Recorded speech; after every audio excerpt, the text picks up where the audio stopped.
On this episode of Torque Around and Find Out, I'm going to ask my coworkers if they can guess the torque value that each of these Wiha TorqueVario screwdrivers is set to without them actually knowing the number.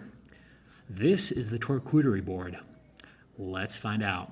All right, remind me the next time I build something that I shouldn't make it 3 feet long because this is kind of unruly. All right, we're going to play Guess That Number. Each of these torque handles is set to a specific number. I've carefully masked it off. 35.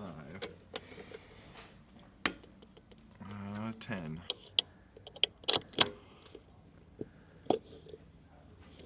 Ooh. 50. All right, you'll have to find out by watching our next YouTube video.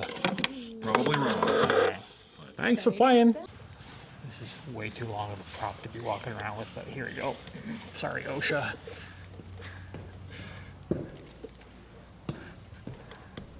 Are you on a call? Nope, I'm good. All right. Would you like to play Guess That Torque? I'm guessing, I'm gonna stick with 17. There's no right or wrong answer. Between 5 and 10. We'll go 6. I'm gonna go say 32. Sounds good. Oh gosh. This is completely unwieldy. I'm gonna redesign this for our next trade show.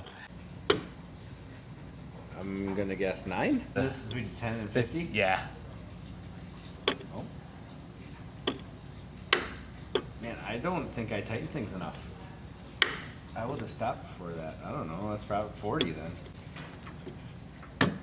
Oh, and what's my range on that? Between 10 and 50. I'd say that's like 20. Okay. Find out the answer next week. Okay. All right, so long story short, some people were more accurate than others on the Torqueterie board, but I've got a bit of work to do, apart from not dropping all these tools. Anyway, thanks for watching. Keep up the great work. Stay safe, and we'll see you soon. So just for my own reference, this insulated TorqueVario, it's on a scale from 10 to 50 inch-pounds, and I've set it to 22 inch-pounds. This one is 5 to 10 inch-pounds. I've set it to 8 inch-pounds. And then this one is 10 to 50 inch-pounds. I've set it to 14. Let's find some tape and cover those numbers up.